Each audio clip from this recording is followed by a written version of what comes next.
So muddy. So much fun. Some people will only come out when the mud comes out. We'll show you some pictures afterwards of some truly epic mud from some cross races. There's one person missing. Who is it? Kirby. She's probably picking up Thai food. She's probably picking up Thai food. But we know that Kirby will have a question prepared because Kirby is very good with her P's Kirby and does Q's. her homework. Yeah, tonight, guys, we're gonna do we're gonna chat about training. We're gonna chat about your questions. Molly and I have some stuff prepared if we don't have some questions right off the bat, but we can make good on our threat and talk about Dungeons and Dragons. Yeah. If you. Morgan's like, okay. That's right, and Morgan and Dean will be our Waldorf and Statler. Oh, this is the best.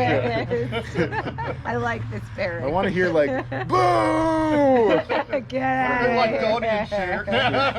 Perfect. Yeah, this is the moment of camp where hopefully you guys are starting to feel a little cooked. And then, tomorrow we really want to like put the nail in the coffin. Well, I wouldn't use that analogy. Huh. We want to have a safe and fun ride that pushes everyone to their limit. 15-mile climb. It's the easiest 15 miles. It's a beautiful 15-mile climb. It is beautiful. Average out to be an okay 30-mile ride. Yeah, exactly. Over half of it is very easy. So who's got a question for us? We are happy to go super deep Yep. or super shallow, whichever you particularly would like to go. Mark Fuji.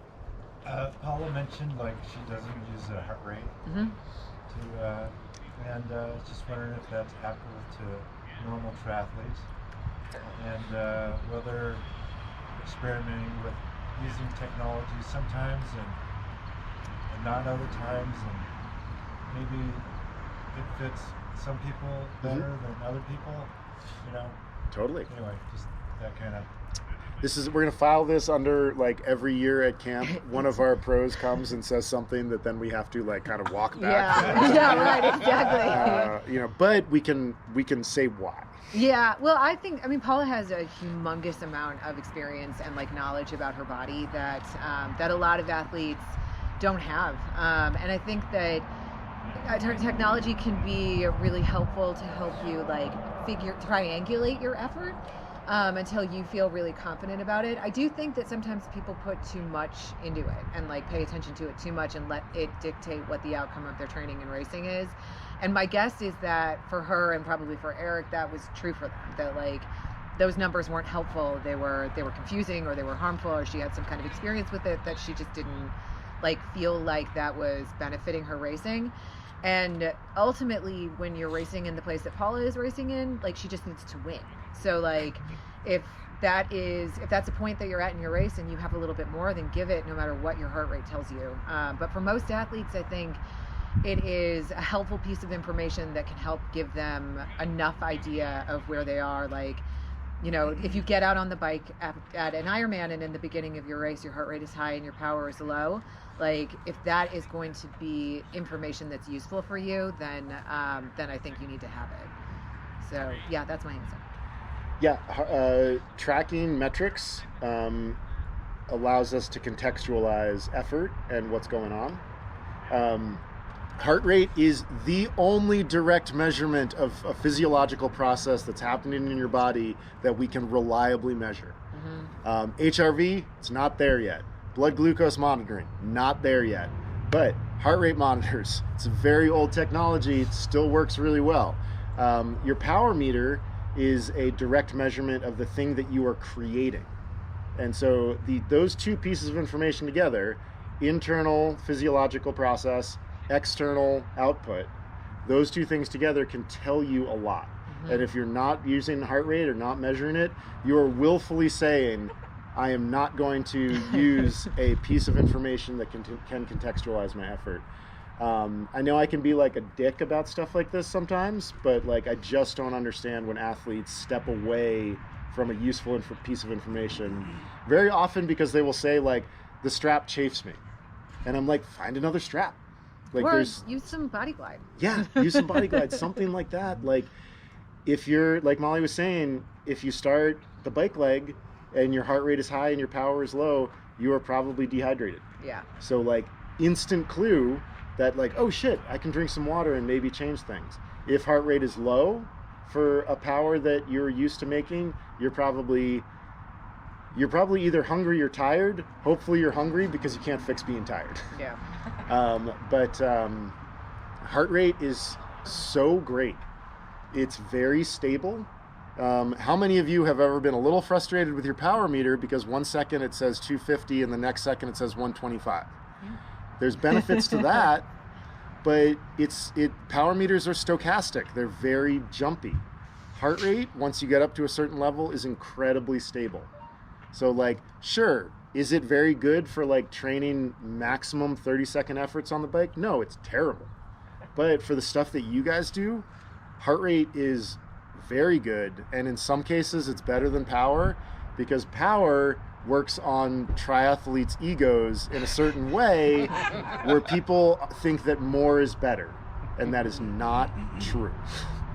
So I do advocate though for a period in the season where you unplug from technology as much as possible, but that period is like off season, or like the very first couple of weeks back, when your effort should always be low. So the only time I think that I would say that somebody should keep using their tech during that point is if they think that they're going to go too hard. But if you can keep your effort level low, you don't need to know what your pace is, your heart rate, or your power, or whatever. You just need to know that you're moving again, and like that's all you really need.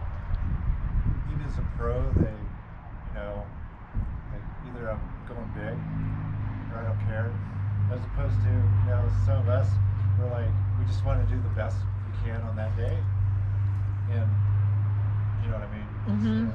yeah, I think the heart rate monitor will only help you be better. Yeah, it only helps you avoid mistakes, and like it just provides a fuller picture. And like I would tell any pro that Molly and I coach, we would be like, wear your heart rate monitor. Yeah. Like it just helps. It gives us information that can tell us things about what's happening for you in your workouts and your races. Fatigue and overtraining and all that kind of stuff. Yeah, I would feel in the dark if I had an athlete that didn't use power, or use heart rate.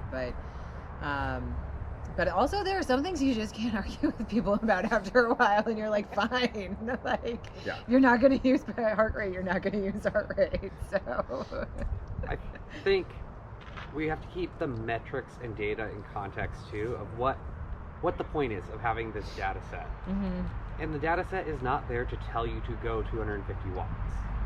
It's there to tell us, I want you to go a subjective effort. Right. That's why we're using RPE. That's why we're saying 7 out of 10. Right. We want you to, in a specific time frame, like do 30 minutes at an effort you could do for 2 hours. Right. Like that is the stimulus we're looking for. We know, because we've looked at weeks and weeks and weeks of your heart rate, what that tends to correlate to. Mm-hmm. You have athletes like Paula who knows her body, like Chris was saying, so well that data is either confirming what she felt or it's erroneous. Mm-hmm. So for her, it's not useful. It's an extra piece of gear that's not telling her anything, because she is so in tune with her body. Otherwise, she wouldn't be trying to win world championships. Go to the Olympics. Yeah. Again. Again. For the rest of us, the data is to help us point out what happened within a workout or a race. It's not to drive us. Mm-hmm. We don't want to go out there and be like, I know I can hold 170 beats for X amount of minutes, so that's what I'm going to do. That's not the point of the workout. The workout's to get a stimulus. The race is to go as fast as you can go, and then we look back and say, hey, look, we saw, to Chris's point, your heart rate was 180 beats a minute when you got off the bike. How much fluid did you drink? Because that's a big cue of like, something's weird happening. We got to figure out, we see this inflection point. Is it an erroneous data point? Is it just heart rate monitor being weird? Or did you feel like it was hard? Were you dehydrated? We missed something. Mm-hmm. And that's what the data is for, is to help contextualize what the effort was, so we can put that effort better out next time. My stupid heart rate said I was at 80 beats per minute for that entire 100-mile ride. It was not working. Yeah. So when amazing. So when technology doesn't work, make sure that you don't take that as a sign to stop using it. Yeah, sometimes you're using it wrong too. Like just, be like, oh, sweet, okay, it didn't work this time, but like, need a new battery. Yeah, get a new battery, get those contacts wetter, like, who knows, but like, just continue to collect as much information as possible. Okay, next question. Kara. This is fairly related. The new watches, Garmin's at least, they've got HRV, and they give you training status, and my HRV is constantly terrible, and it tells me I'm dead. Trash data. Can I just, should I? I feel like I should would just turn it off. Yeah, turn it off if you can. Okay, great. Turn it off. Yeah. That's what I wanted to hear. Yeah, HRV is not there yet. Yeah. It's just not exact enough. And it's certainly not on a wrist monitor. Yeah. Okay. Once it makes good on its promises, it will probably be useful. Yeah. But even people who really track it and know to get into it, eventually they come around to being like, oh, I didn't sleep well last night. It tells them something they already knew. Right. Oh, my HRV is terrible because I'm hungover. Right. And you're did you not know you were hungover? I went to bed trashed and didn't sleep well. Weird. It's also not necessarily that effective for women in general. It's going to vary significantly over the course of the month, and it's just not necessarily going to tell you the things that you need to know. Yeah. Okay, great. Because it's been a real downer lately. But today, it argued with me for all 3 workouts and told me, no, stop, we told you to rest. Right. When the robots think they're smarter than you, you have to turn them off. I feel pretty good. Right. I want to go. Okay. Yeah, that the whoops, the URAs, just ask yourself how you feel. Right. Or if you're at camp, your watch wants you to do pretty much the same thing all the time. It's okay, we're used to this. We're going to do just slightly more of it. You're at camp right now. You're meant to go home tired. You should be tired, and your watch should be worried. Yeah. Can I stay on the heart rate? So what did the sun do to our heart rate? I'm just kind of, what happened to us as we were going around? How was your hydration throughout the ride while you were? Well, I tried to make sure I carried a liter and a half on my back, and I sucked it dry, so I know enough to know I better suck down that, and then I have to put special stuff in that. Totally. Water. I mean, that's one of the things that I feel like athletes complain about a lot is that heart rate responds to a lot, so they feel like they can't trust it. But those responses are really important. It can drift up as you start to fatigue if you near the end of your fitness. If you've been training for 3 and 4 hour rides and go out for 7 and 8 hour ride, you're going to have a higher heart rate by the time it's done. Because just like your watch, your body wants regularity and wants consistency. So it's tired by then, and your heart rate will definitely start to come up. It's also dry here. We're higher than we are in Portland. All of those things are going to start sending your heart rate up. It's warmer. You are likely to get dehydrated in these conditions with altitude, dryness, work in heat. All of those things are going to make it pretty hard to stay on top of hydration. My lips are really chapped. I don't know if everybody else is. My nose is. Yeah. But yeah, I mean, the sun is just is radiation heat. There's 3: convection, conduction, radiation. Skin temperature is a big part of your core temperature going up. It's not the main driver, but it's one of them. And just like Molly said, she just rattled off 4 factors on that. Tired. Also, how'd you sleep the night before? Crap. Like a superhero, right? You're I got a 100-mile ride tomorrow. I'm so rested. Like a superhero. Right. If that superhero is Batman. Upside down and in a cave. God damn it, that freaking light is on again. That was the worst idea ever. I mean, any like Molly was just saying, know the factors that are going to drive up your heart rate and adjust for them. If it's above 70 degrees, your heart rate is going to be 2 to 5 beats above normal. If it's above 85 degrees, it will be at least 15 beats above normal. Over 85 is pretty extreme. That's why Kona is so hard. High temperature, high humidity, and you really do have a finite number of beats that you can spend in a day. And so that's why you have to slow down when it's hot. If you get to the end of them. Right. Yeah. Like, when those are spent for the day, you just slow down. It's a terrible feeling. We've all felt. We've all felt that before, right? It's like well, running in helmets. While we're talking about sun and heat, something that probably doesn't come up much, but is a thing you kind of have in the back of your head log, is for most people above 96 degrees, you cannot thermoregulate, which means if you spend enough time out in temperatures, say 100 degrees, without some sort of external cooling, ice, whatever, you will die of it. Right. You are like, cooking. That will kill you are slowly cooking. And it could be a day, it could be 3 days, depending right. on fitness and like adaptation. But when you contextualize that in like what we're doing, as we approach that level where our body cannot get rid of more heat than it's producing, we will collapse, like physiologically collapse, and you will go from competing to where's their aid tank. And so we want to make sure that we can bring that back so that we don't get to that level of I can't get rid of more heat than I'm creating. Is there a realistic adaptation period? Maximum adaptation is a couple weeks. For heat? Yeah. Yeah, or different climate than you're used to, whether it's elevation. Yeah. 6 weeks is generally a protocol that's used.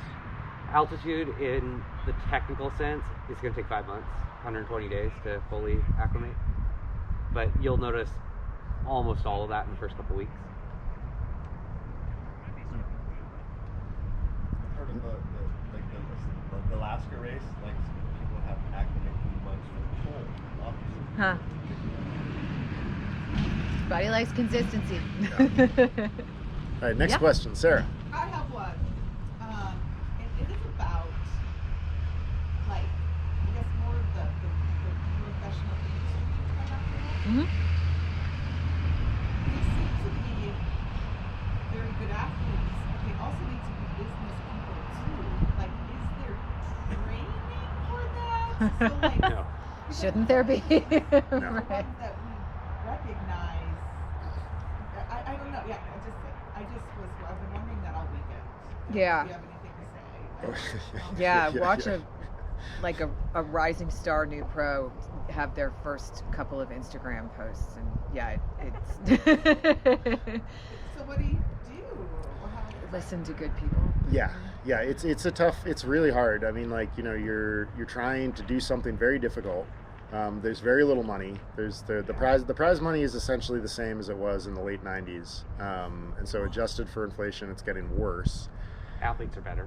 Yeah, it's harder to get that money. Yeah, the races are getting faster. You know, some places like the PTO has sort of added some more money to the sport, but it's not. I'm interrupted you. I'm sorry. What is the PTO? The Professional Triathletes Organization. It is. Yeah, it is ostensibly a union, but it's really an event company, and they have added some more money to the sport, but no, there's no training. There's a lot of like making terrible mistakes as you go, but all of those people have to be, you know, basically small businesses that market themselves, train effectively, communicate with sponsors, keep sponsors happy. That's very hard. The ability to like get a sponsor and then deliver on that sponsor's desire for a return on investment is hard, and it takes a lot of work. You're basically a one-person marketing machine that is also training 25 to 30 hours a week. It's hard, but you know, like there are a lot of people who help, and because generally people who are in the sport want to see younger people succeed. So there is a lot of like mentorship and advice that happens that is just really, really helpful. Waddy. I'm not Totally. I don't want to be a pro, really. But, or at least not that fast. What about... You just started. You have no idea how fast you are. What? true. You just started. You have no idea how fast you are. Oh, thank you. Yeah. What, if someone wanted to become pro, what would be like your top piece of advice for them, knowing that you have to run your own business? And the advice I would tell somebody would be like, stay an amateur as long as you can, and until you know how to win races, really, until you learn the skill of winning races, until you understand 100% how that's done and how to deal effectively with competition, because learning how to win is very, very hard, and a lot of people don't spend enough time at the amateur level like really nailing that skill. A lot of people turn pro, they look at their numbers, they add it together, they compare it with other pros, and they think they're going to be close. And then you do your first pro race and you realize that lost time is time that you never ever get back. Any time that you lose is just time that you're going to be behind the eventual winner. And so learning how to not give up that time and still race effectively takes a lot longer than most young triathletes are willing to take. So I would say wait. That would be my piece of advice. My piece of advice would be to get like a team early, because we do see people who are like, they're so exciting in the sport when you see people come out who are so talented and like so fast and all of that stuff. But I think that it is such an image and such a brand for people that like you want to have a good group of people around you telling you like what you look like, and that's really helpful, as we see with a lot of sports professionals. It's really helpful to have a very honest group around you helping you craft that image that you're putting into the world. Adam, you're kind of going through this. Why don't you speak to your experience? So, I would say if it was a young pro, you need a very clear vision of what the goal is. Mm-hmm. Yeah. This is not a place you can. It's too hard. Yeah. To have a waffly. I want to do this, but maybe this. Mm-hmm. If you want to be a pro 70.3 athlete, then that races I did, and buddies that I beat now were winning age group races, and it's super cool. It's like, but I couldn't afford to spend the money to keep racing, and pro races are just cheaper. And that was kind of like the nail in the coffin of being on either side of it. Wow. Yeah, that makes sense. Yeah, and pro racing's way different. Even at like Ironman, half Ironman, it's way different than age group. Like the swim is 100 times more important. Like and 100 times to the horror more of older triathletes. Yeah, right? If you can't swim with the group that you need to bike with, you're not biking with that group. Yeah. Because as much as we say there's no drafting, there's absolutely drafting. Yeah. How do you, like, who do you have to bribe to become, like, what do you have to do to be a pro? It's so convoluted. Yeah. I mean, if you are If you're going off the USAT rules, there's A through H in terms of the different ways that you can get in there. Including draft legal. Mm-hmm. Yeah, and like 75% of them are draft legal, which is hilarious because that's such a tiny percentage of the pro numbers. The easiest way to do it is if you are top 3 amateur overall at a race that has a professional field with a prize purse that is over $5,000. And there's a lot of those, like if there's plenty of places, a lot of people are pro eligible every year. I think if you're in the top 10 overall at Kona, that used to be one of the protocols. I don't know if it still is. You also have to be within, what, is it 8% of the winner? To requalify. Oh, okay. That's the requalifying is you have to have one race within a 3-year period where you're within 8% of the winner's time. That's pretty achievable once you're in the field. Yeah, I mean, when I turned pro, you had to have top 3 results in a race that was over 500 athletes. This is like 2006, it was a while ago. But yeah, there's all sorts of different ways to do it. The most straightforward way is any Ironman race with a pro field in it is a qualifying race. Be top 3. That's the simplest way to do it. Yeah. And then fill out a bunch of paperwork. No. No, put your name on it. Just like, I guess so. I'll do it. And they're really quick to check. Like it's like 2 days. Yeah, there's very little paperwork. The way the U.S. does it is just bananas. It's weird. We make all of these pro eligible athletes who just are never going to be able to compete at the pro level. It's tough. If you become pro in like USAT sprint, draft legal deal, I think Colin Quigley just did this. Does that make you eligible to be a pro? Everything. Yeah. Yeah. She was already eligible though. Yeah. Was she? Yeah, because she made the Olympic team. Yeah. No, That was a That might qualifier. be you in. Different sport? Yeah, if you can get a temporary license as a pro if you're a pro in another sport, and then if you're a qualifier, like they have a whole list of things. They're like just an automatic qualifier. Yeah.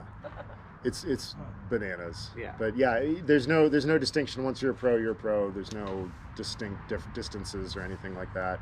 If you want to do ITU stuff, you got to like play the game with USAT, and like every race you get put on this big list, this big group, that then they basically do selections out of that list based on your rankings. And stuff like that, and there's politics, and it's ugly, but yeah, that's the way that goes. So It's have all you ever met, I'm so sorry for monopolizing, but have you ever met an athlete that you're like, could go pro, but doesn't have that extra piece? Like, have you seen someone kind of either go through that process and not make it because they don't have that extra piece, or? Extra piece of? You have to know how to do politics. You have to know how to market yourself. You have to know. Well, a lot of people go pro and don't know those things. Yeah. like all but 15 of them. Yeah. Yeah. Yeah, I mean, it's going to be rare. It's going to be rare. Like the people who do it successfully are the ones that you know, and the ones that you don't are the ones that are missing some piece of that, and that's just going to be the truth of it. A really succinct way is the PTO has a top 100 list of the 100 best performers of the year in triathlon. Who don't you know on that list? Right? Like those are the people who don't know how to market themselves. Right. They're one of the top 100 athletes in the world, and you don't know who they are. Right. All right, next question. So like during COVID, like things changed. We had to find new sports. Like gravel came out. We got Swift. We got all these other racing and all that stuff. Like what's the trending with triathlon right now? Is it still kind of declining, coming up? Is it all over? We just saw a presentation on this at the Endurance Exchange, which is like the annual triathlon conference. It sounds like registration for small events are going up. Registration for full distance Ironman races are going down, I think, and registration for 70.3 distance are going up. It does sound like there are more women who are entering the sport right now. I think it's something like 60% women, right? That's right, yeah. USAT so, members, yeah. Which was not true for a very long time. But that is mostly at the shorter distance, so sprint distance and Olympic distance. Yeah, I think the sport is, I mean, it's obviously like largely dominated by one race company, and that is a reality of like what the race environment and atmosphere look like. And I don't think that that's sustainable, especially in the like current attitude.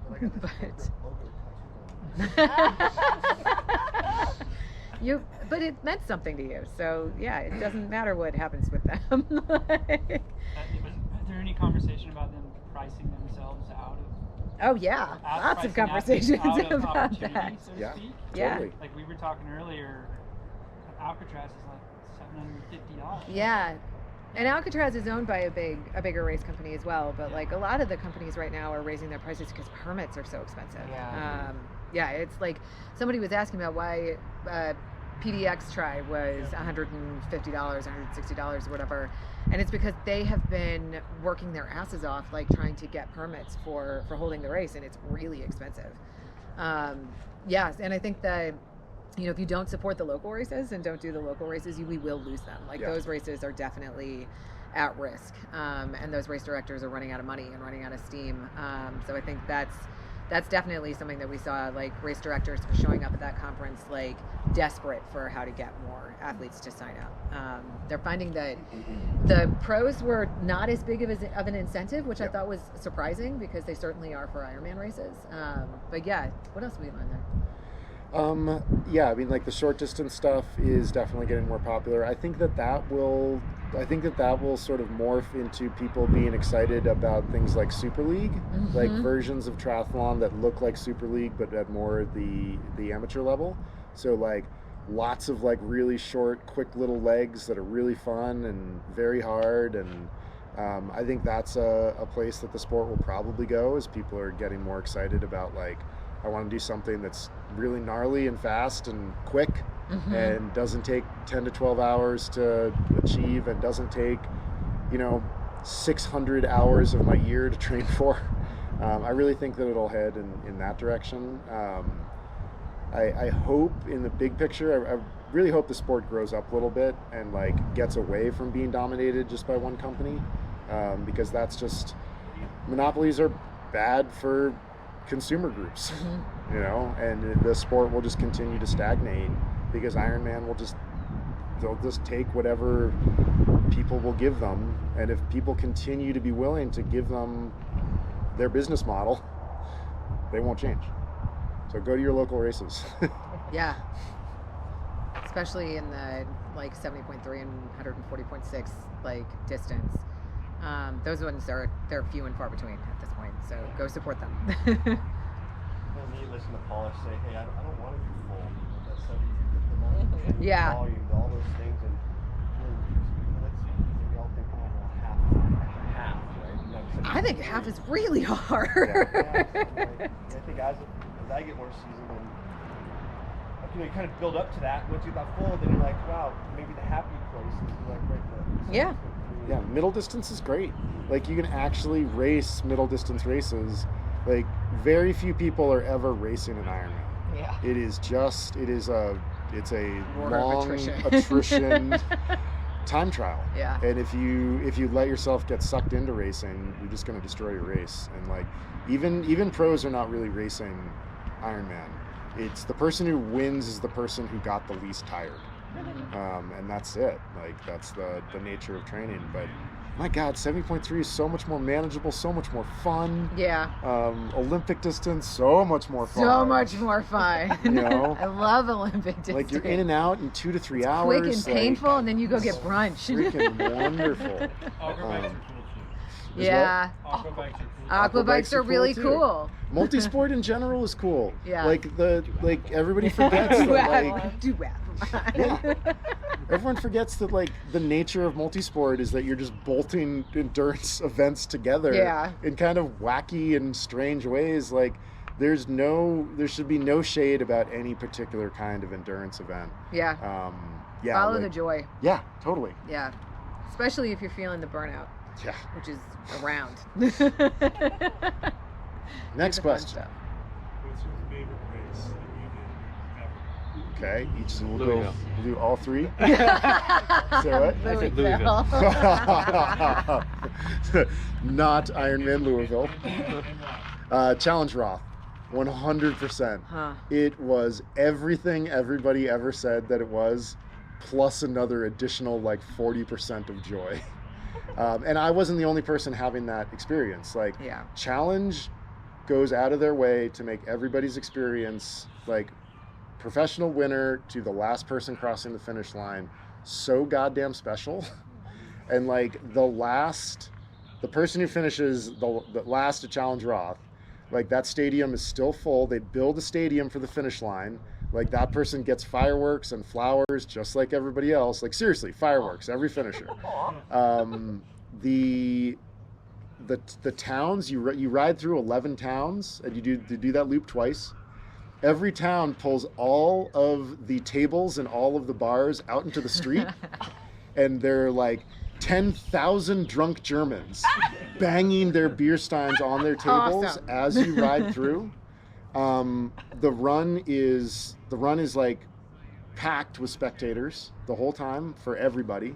The swim is this really cool swim in a canal. Your supporters can walk on the side of the canal and, like, sort of tell you where you are. And, like, Southern Germany is awesome. It's beautiful. It's easy to get to. It is everything that I believe people think Kona should be. Huh. And then Kona kind of sucks. Kona's not that fun. It's like so commodified by this point that you're just like, and, like, the racing's not as good. Like, the course at Roth is, like, unbelievably amazing. And it's also not built for one kind of athlete. Like, one style of athlete has success at Kona. And that's a bummer. Like, and it's just like, yeah. So Roth is everything that I hoped it would be plus some. I didn't have a great race, like, and I still like loved every minute. So that was mine. I have two. Can I have two? Of course you can. For many of the same reasons, Ironman Lake Placid was one of the best days of my life. Like, it just knocked my socks off. Like, it was better than anything I could have imagined. It was so fun. Like, great swim, amazing bike, incredible town support, and the run was just a blast. Like, you see people so often. People were dressed as elves and like manning aid stations. Middle of summer, like, it was just nonsense and so much fun. It was everything I hoped an Ironman would be, and it was my first, so I was really excited that it was.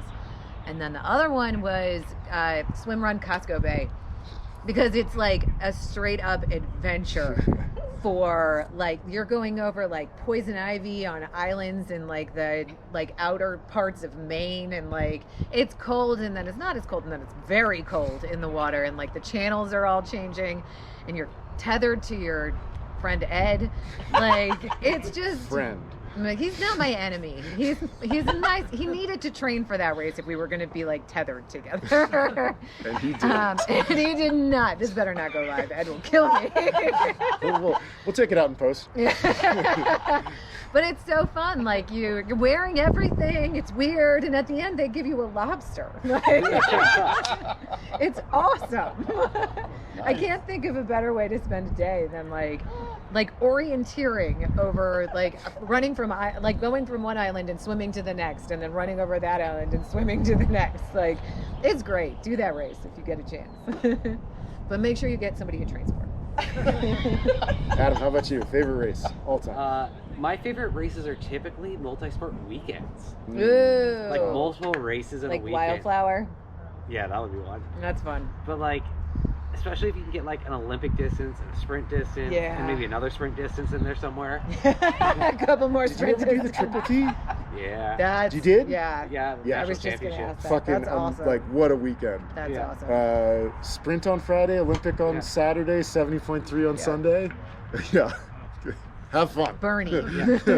Otherwise, my favorite single event has been, there used to be one in Lake Chelan, Washington, a 70.3. Oh, yeah. Chelan, man. Yeah. That one was a blast. Mm-hmm. Highly recommend. Yeah, it's a good one. Love those races that, like, we're like, oh, I guess we call ourselves something man. Yeah. My first half iron was called the Firm Man. Really? Firm Man? Like, I did Skinny Man a couple times. And Skinny Alice. That's hilarious. That's Skinny great. Man? Skinny Man. Where they're like a whole bunch of like corpulent dudes who are like, you're like, oh, I'm not invited. I don't get to do this. It was great. Next question.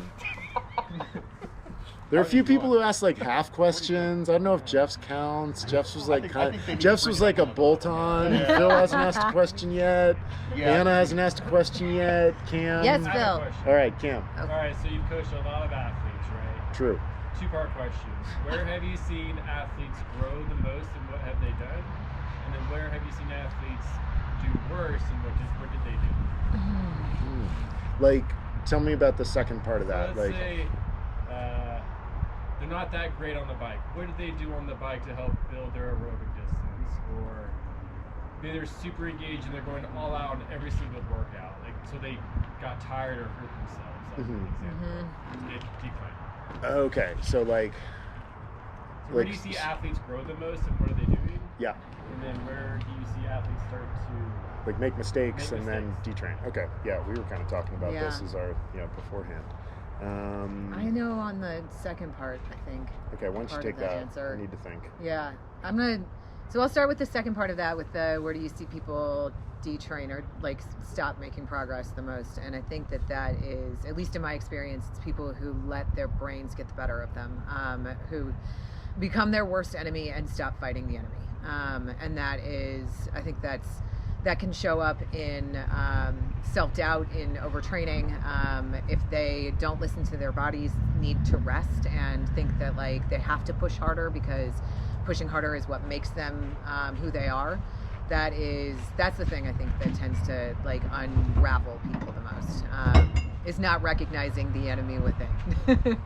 I think the people who do the best are the folks who enjoy it. Like, that's why I asked Anna when we were at DRVTT, I was like, what do you like about like doing really long bike rides? Because she does a ton of Ironman races, does real well at them. Like, you know, it's consistent and it's, I want to know that from people, because what people enjoy in what is otherwise a really hard sport is important information to have, because you don't always see it and it's not always that obvious. So if you get some insight into what that is, that makes our job so much easier. Yeah, I think the folks who love it sometimes, and not all the time, because who does, but like the people who can continually come back to joy and like follow joy are the people who do the best.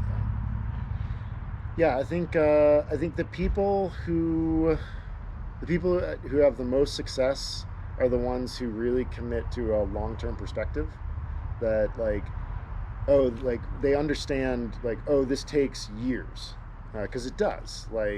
In order to, a question I've heard a lot throughout my time in the sport is people will come to me and they will be like, how do you train like a professional?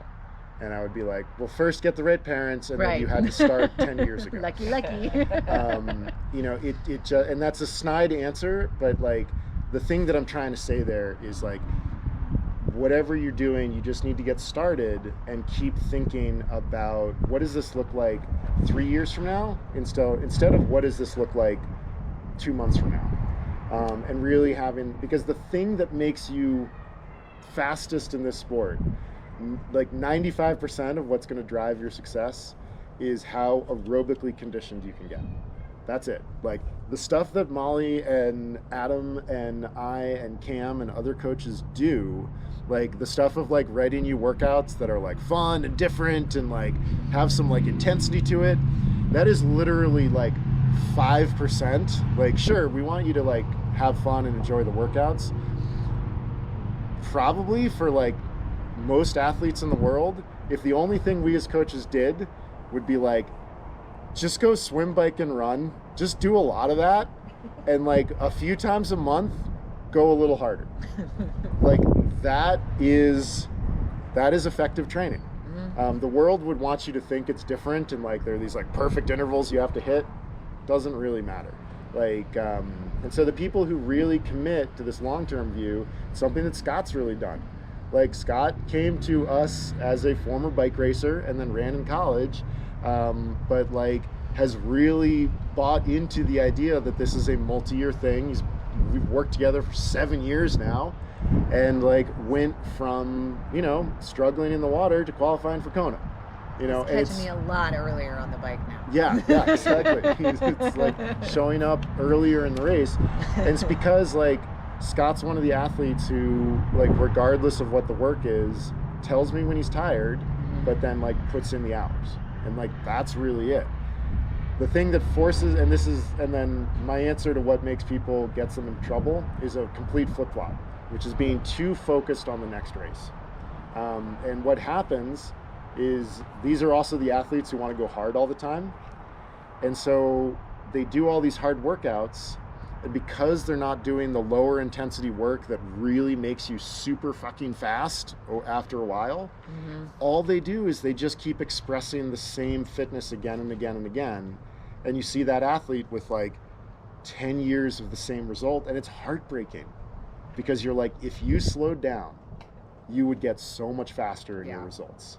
But like, again, like Molly was saying about the heart rate monitor, there's some athletes who, no matter how many times you say it, like they just don't get on board, and it breaks our hearts. Like really, like it does break your coach's heart when they see you working too hard rather than backing off and going easy, because that's the thing that will actually make you really, really fast eventually. And that's the other, and that's what I meant by you have no idea how fast you are yet. Like you don't know in your first year of training, you don't know in your second. Like it's your 4th and your 5th and your 10th and your 20th that like really starts to tell you what kind of athlete you are. There's just no. When you're new, and like everybody's about the same. And there's some people who are like, congratulations, you're new and super gifted. But those people are rare, and they usually have some other experience in the sport or some other sport. So it's, I think people surprise themselves when they stick with it. What about you? Yeah, I think the successful athletes are the people who can lock in on their long-term goals and commit to being that person. Like, it's a little bit of an identity shift to be like, I'm going to go from this person who doesn't have big goals to a person who does, and because these big goals are driving me, and whatever they are, they don't have to be fast. It's not about being, fast or qualified for Kona, but like, I want to get through a full Ironman. That's a big goal. And people who commit to that and decide that's gonna be who I am, then the goal drives them, and when it gets hard, they're like, no, but I want to do this, and I will go easy when it's time to go easy. I will rest when I don't want to rest, because the goal is important. And I think, kind of mirroring what Chris said, the people who decline or really struggle are the people who don't see the value in the rest, in the time off, in the off-season reloading, even if it's a couple weeks, to just like let your brain recharge and be like, hey, there's no goal, now just go play. Like, sometimes it's go use the fitness you've built, other times it's like, you just had a major race season, you need to recover. I think Anna and Phil are the people that are going to save the rest of you from hearing Molly and I talk about the difference between armor class and, other things. Phil had a question. I saw him raise his hand. 12. That's How do you right. see your kids from playing into training, pre-race, and race day? Ooh, that was going to be my answer for one of the things that held people back. there you But go. it's captured in the brain thing. Because like people, you gotta watch your relationship with food. Like, you've got to be able to eat enough of the right stuff. It's so important. I think ultimately, like, once your fitness is there, that's the biggest thing that holds people back, is not really making sure that they are eating enough protein, eating enough carbs. So many carbs, more carbs than you can possibly wrap your head around. Like, it's huge. I think that it can be the reason between a successful season and a really disappointing one, or worse, like decades of injuries. It's so sad to see, but like it's really true. Like, the not feeding your body means your body's going to take that from somewhere else, and you don't want it to take it from your bones and your muscles. I think nutrition overall is super important, and I think nutrition on race day becomes more important the longer the race gets. It's always important, but like, if you messed around a little bit and like, you maybe didn't get your gel in or something on a sprint distance, like, you probably carry that much with you. So like, you'd probably be all right. If you ate pretty well in the last couple of days, you'd be all right, probably. If you like went to a bachelor party and then like showed up on race day, like, maybe not that day, but that's when nutrition can get you, I think. I also think alcohol is something that people underestimate the effect on it, and mostly because of how much it affects your sleep, because that's another one that like that people are like, I got 8 hours of sleep last night, but I had 3 glasses of wine before I went to bed. So like, you might wake up feeling like you slept pretty well, but your body didn't really replenish. So yeah, that's my thought. Totally. Yeah. I think it's good that we're moving away from talking about the disordered eating. I think that's a good movement, and we're talking more about energy availability. So like, there's a real desire to, instead of saying that somebody has an eating disorder, to say it's relative energy deficiency syndrome, which is good, because like, we're getting away from being like, hey, that thing you're doing is disordered and fucked up. Yeah. Which is not helpful when you're already like in a mental health issue. Yeah. But I think the nice flip side of that is focusing about energy availability. There was this great study published like 15 years ago or something, and what they did was, the experiment group was given, you had 3 choices of fueling. You either got water, obviously a blank, then you got a sports drink that you could swish around in your mouth and then you had to spit out, and then you got sports drink. Put the sports drink in your mouth and swished around and spit it out, got almost the same results as the people who drank sports drink, because there are receptors in your mouth that are like, oh my God, there is energy on the way, and it would stave off the messages to your body to slow down, because your bodies don't run like vehicles. Like, your car, the second before it runs out of gas, is still a car. You, at about 75% of your tank full, your brain is going to start limiting your activity, because your brain all it does is it exists in the now.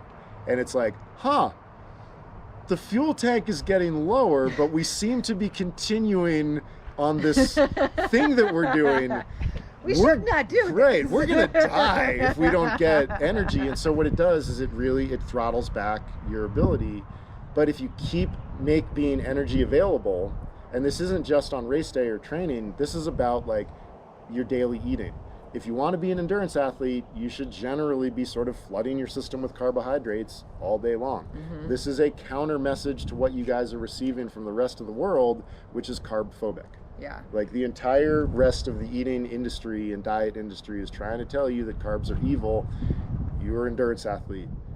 You're a human being. You're a mammal. You need carbs. You eat carbs. We got to see this really cool presentation by the guy who coaches Gustav and Kirsten and the other Norwegians. And he got up there and he was like, what I do is I teach athletes to convert carbohydrates to speed. And like some of the audience was like, can you talk about fasted training? And he was like, don't do it. He's like, no. It's dumb. And like Molly and I are in the back like being like, yes! On camera. Yeah, it was so great. They're it was on really... camera in the back. Yeah, like that's, like you need to have lots of carbohydrates on board. It's why we're just yammering on at you guys to eat. Like it will elevate the performance of all of your workouts if you have more energy available. And it sucks because like people are triathletes always want to do it right, like they've been told you have to eat like mostly vegetables and a little piece of chicken or something, like they're trying to do the things that they've heard are going to work, and it's just they aren't eating enough carbs in general. You might have follow-ups, but let me interject for just a quick second, which is, I know like when you're actively burning, like it doesn't matter, eat the gels, it's fine. Yeah. But do you have feelings about like the quality of carbs when you're not like about to work out or working out, like, or is it all sugar all the time? It's just fine, just have the sugar. I don't think sugar's I like a more stable carbohydrate when possible. I feel like now I'm saying this, but I'm also like I have had a fair few candy bars in my life, so also I like sugar, but yeah, I think sugar, and then also I didn't realize this at the time that I started tracking like macronutrients, but alcohol's not one. So like I did not really I thought it was a carb. It's not a carb. It's just not a thing. It's a thing that takes up calories and doesn't give you anything back. And I was like, okay, that's interesting. But yeah, I would say higher quality carbohydrates like for sure. Sweet potatoes, so it depends. Yeah. See, they're good. I mean, like, if you are within 60 to 90 minutes of starting a workout, eat simple carbohydrates, pretzels, sweet potatoes, probably fine. And I would say, however long your workout was, that's sort of your window for post the workout, not to eat anything you want, because if we say something like that, then we're going to see somebody's gonna make us regret it. Yeah. Here's my 4 Reese's peanut sundaes at Friendly's because Chris and Molly. But there is a chunk of time after a workout where you can eat carbohydrate, sort of eat whatever you want. Mm-hmm. But that doesn't mean you should. Right. There are other really great sources of carbohydrate that can act as basically nutrient vehicles. So a brown rice after a workout, or 2 hours after a workout, is probably better than just straight white rice. You're kind of before training, during training, and right after training, we want to get as much in as we can to support the workout and then recover and replenish those glycogen stores. Outside of those windows, we want to keep your insulin reaction pretty stable. You guys don't want to be on a insulin spike, insulin crash, insulin spike, insulin crash. If you do that enough, you just get diabetes. Then that's not awesome. And in the meantime, you feel really bad. You feel terrible, and it does not make you want to go do your training. Yeah, so if you can smooth that out, and by eating more complex carbohydrates coupled with other macronutrients, the thing is what I'm now advocating is just eat sensible foods away from training and you're going to be fine. But I think Adam's got something. Yeah, I was kind of mirroring that point.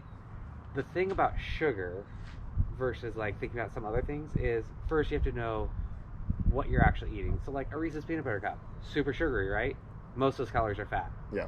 Like, and fat's not bad. It's just knowing that if you're going to have a 200 calorie thing and you think you're going to get a bunch of carbs out of this, well, if it's a peanut butter cup, it's not. It's a bunch of fat. You didn't replenish your carbohydrate store. So knowing what you're eating is one piece of it. But the other is there's a correlation between refined sugars and other crap. Yeah. Right? Like, and it's not so much the sugar that's a problem. It's a lot of the other stuff in there that you don't necessarily want to be eating. And so, you know, like simpler foods, more whole foods are generally good away from training. When we're training, we want jet fuel. Mm-hmm. But, you know, like other meals, like, yeah, the less processing you can have, the less likely you are to run into a problem. So I can't stand gels. Like, that's like snot. You're not here for the snacks. Yeah. So, but I like, since I don't like them, I don't eat them. Mm-hmm. And so like I'll go into a race like I've got to have these, but then I won't eat them because I don't like them. So like in an Ironman, for example, my special needs bag, I'll just put in like Snickers because it's like at least I'll eat it. Is that? It's not ideal. Yeah, it's not great. So what's a good alternative? Chews? Get used to the gels. Do you like chews or blocks? Yeah, what about the I mean, blocks? I'll use chews too, but Yeah. like, What Molly said. It doesn't seem Oh, like yeah. I can get enough of those down to like significantly have a calorie intake. I would practice, like, find a gel. Do you like the Martin gels? No, it's the consistency of it. But they have different consistencies. Like the You tried hydro ones. the Power Bar Hydro Gels. Yeah. It's like a drink. It's a drink. It's not mix, even yeah. a gel.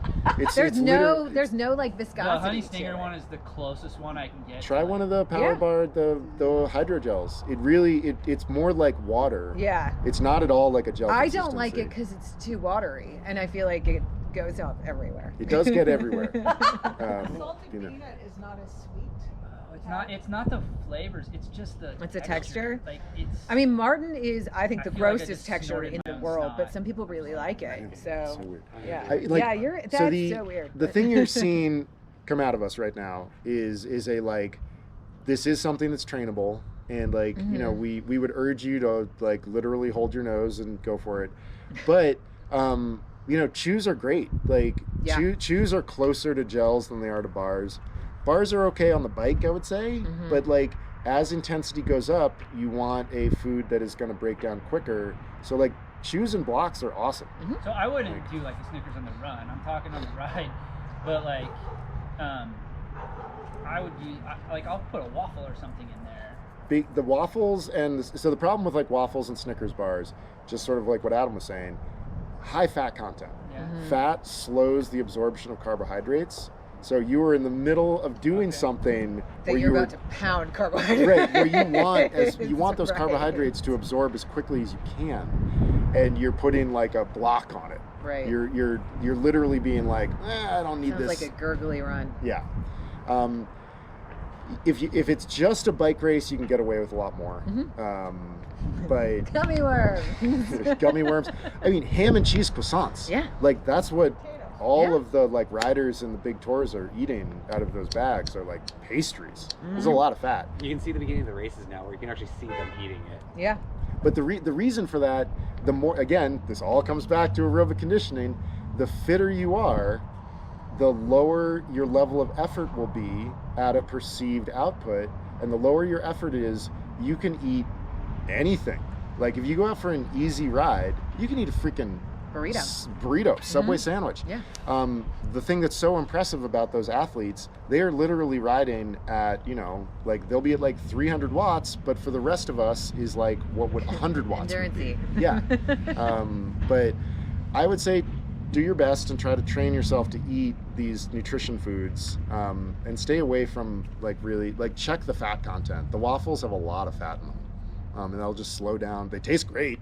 Because fat is very good. Snickers is extreme, I guess. I've never done that. What I did, the last one was a giant honey bun. Oh. It was delicious. All right, Anna, you got to save us from D&D. Well, I'm a fan of D&D. Yes. Oh, that's good. Good to know.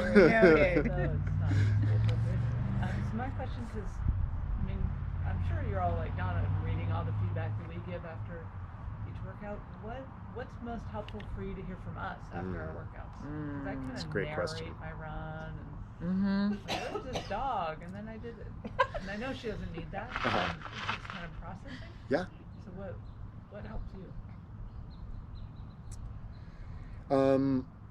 If something didn't go well, that's like the first thing I want to know. Okay.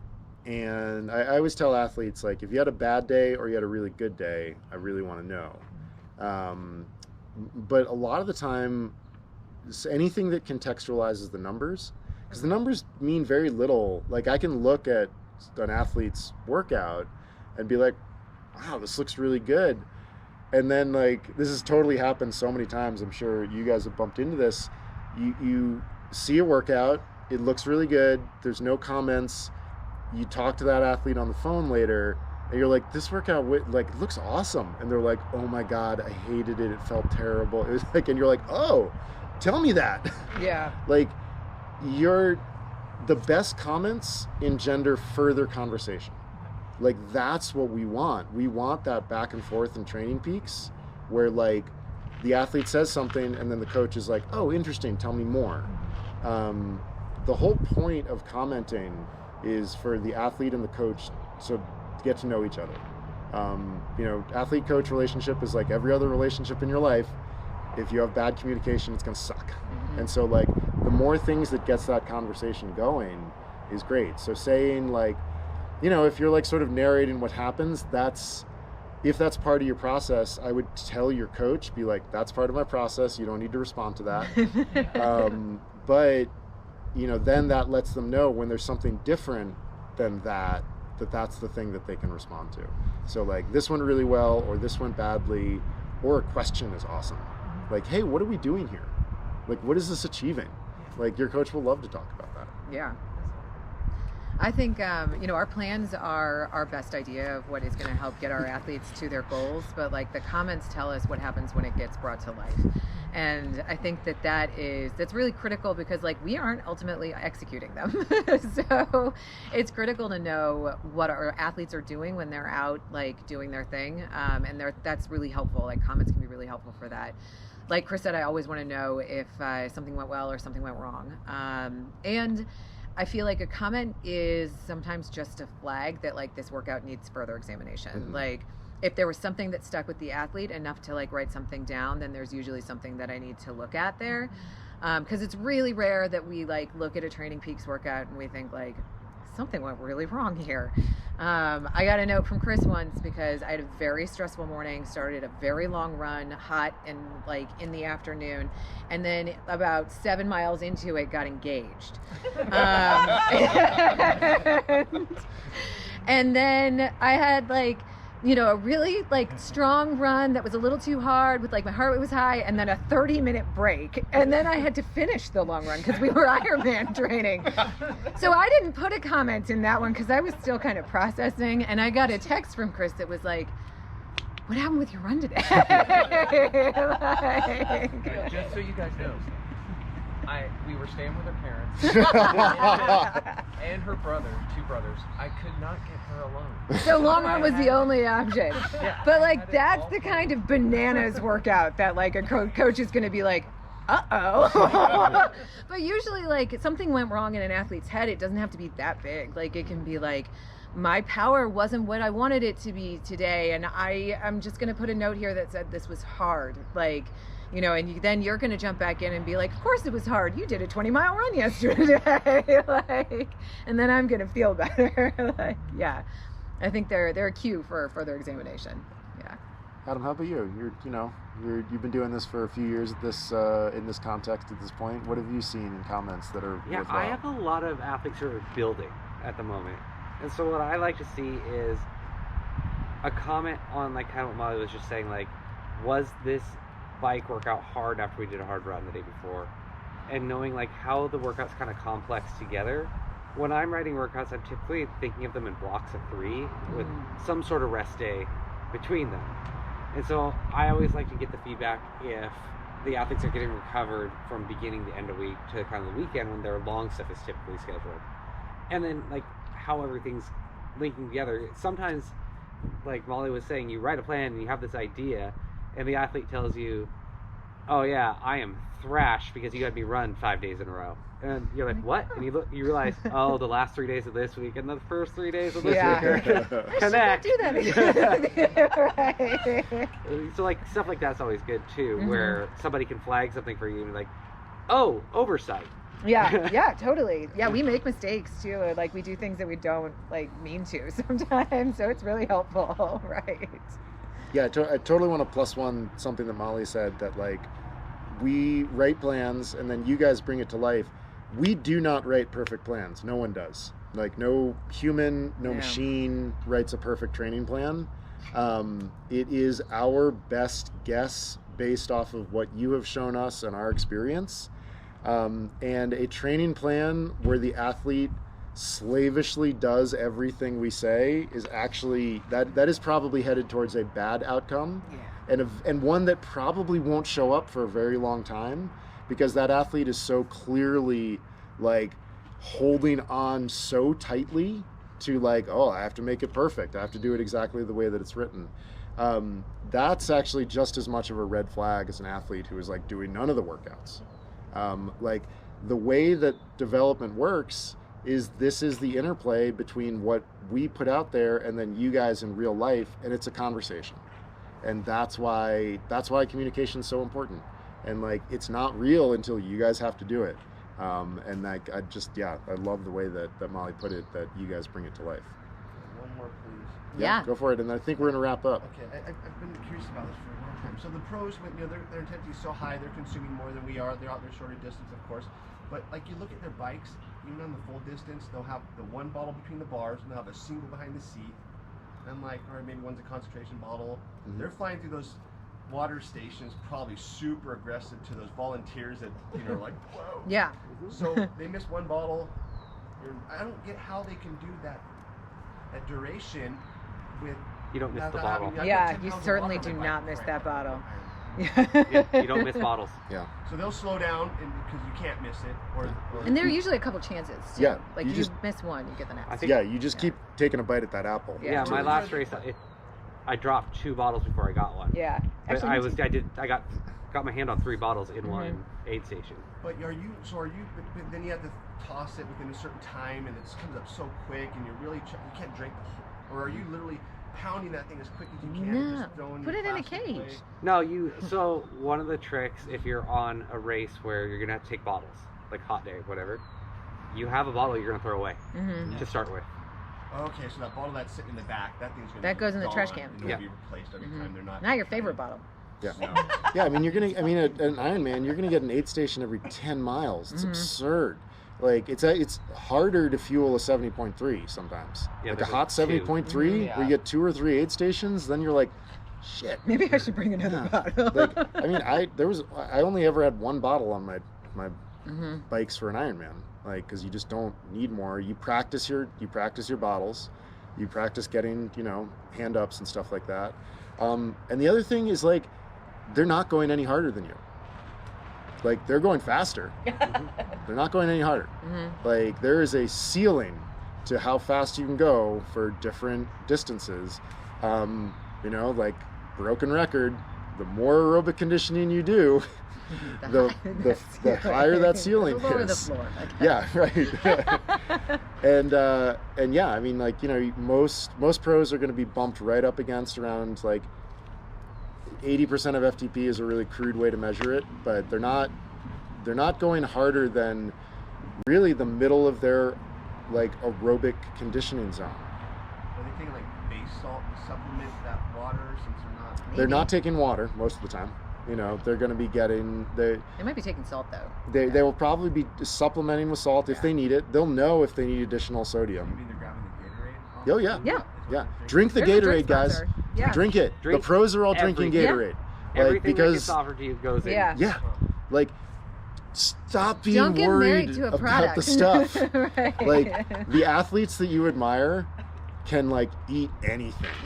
Like, Lindsey Corbin can eat like a tuna fish sandwich and go out for a run. Yeah. Like, Yeah. Like Peter Reed, one of the Canadian greats, would like eat a gigantic plate of nachos and do his long run because he's like, I have to be able to do this while my stomach is falling apart. Not the greatest approach. I would be like, hey, like, you know, but you know, he's flying a bush plane in Alaska now, so he's, you know, he's very happy. He's an intense guy. Yeah, I mean, like eat everything, train more, get some sleep. Like that's it. That's the way you get good endurance sports. Yeah, like in the race, everything. Yeah. Like you see something on the ground, take it. you should get. I did that. I've done that before. Yeah, we've all eaten food off the ground in races. Like it happens. You should cross the finish line, and if you don't smell like Coca-Cola and pee, that's a different question. Like it. Hopefully you're hydrated and you don't smell like it. But Red Bull, like you're gonna smell like all sorts of weird shit. Because it should have been all over you as you're trying to get it inside. Right. Yeah. While you're moving too. Yeah. Like totally. Eat it all. Yeah. Grapes. The appearance that like pros are doing something special is a trick of marketing. It is the companies that they are associated with trying to sell you guys on a thing. We get it. We market stuff. Like that happens. A lot of you are probably involved in marketing. You probably understand it. Train a lot, eat a lot, sleep a lot. Yeah. You do those three things, you're going to be fucking fast. It's not pretty. Like, you have to be willing to be not pretty on race day. Yeah. One of the guys I train with regularly here in Bend was second overall at Kona for age groupers. Wow. Yeah. He is a notorious vomiter. Ew. Like, when we dig deep, he's puking. Ew. That's a tough training partner. Yeah. He's lucky he found you. It's like every time he gets out of the race, he's like, only vomited twice. Oh my God. Love that guy. Yeah, but like, his nutrition not plan pretty, must be banana. But you want to do, I don't know, he was like 8:20 at Kona. Wow. Oh God. It's very fast at Kona. It's Yeah. incredibly fast. Kona's a hard day. Yeah. But yeah, Stop I think and help that's them across the the line. you know, Oh my God. I mean, yeah, I mean like Molly and I have been coaching about 20 years each. Adam's been involved in sports and coaching For and his teaching entire people life. his entire life. Cam's a swim coach, like Also. grew up doing all this stuff. Yeah. Like it eventually when your coaches start sounding like they're like approaching things in a more simple way, that's what happens to good coaches, because like you stop worrying about these like little fiddly workouts that are really no different from, you know, like another fiddly workout. Yeah, workouts are important, but like they're a much smaller percentage of importance than you probably think they are. That's something I would love for everybody to understand. The workout I want you to nail is the one that says just go ride for 5 hours, and I care 5 out of 10 way RP. less. Yeah, exactly. Go ride for 5 hours at 5 out of 10. Yeah. No wattage recommendations, no heart rate. I want you to go have fun. I care way more about that one than the 3x15 at FTP workout on Tuesday. Which is also important, but not nearly as important as the long ride. Well, and we've talked a lot about like nutrition, race day, training, and a really good triathlete example of good practice of nutrition, because it takes a lot of practice to, you know, if you want to be consuming 100 plus grams of carbs an hour in a race, you need to practice that. We sent one of my training partners to the hospital last week after we crashed, and when the paramedics asked him if he'd eaten anything today, he said, well, I've had 108 grams of carbs an hour for the last 5 hours. Like, well, that was the most triathlete answer I had ever heard. So yes. But a good one. Like that paramedic is like, sweet, okay. then. Yep, they're like, well, we don't need to check your glucose. Right. Right. Ruling out diabetic coma. I once got to play somebody in a diabetic coma in a wilderness first aid simulation. It was so much fun. I was in a diabetic coma with 2nd-degree exit burns on the bottom of my feet. It was hilarious. Dude. It was a lot of fun.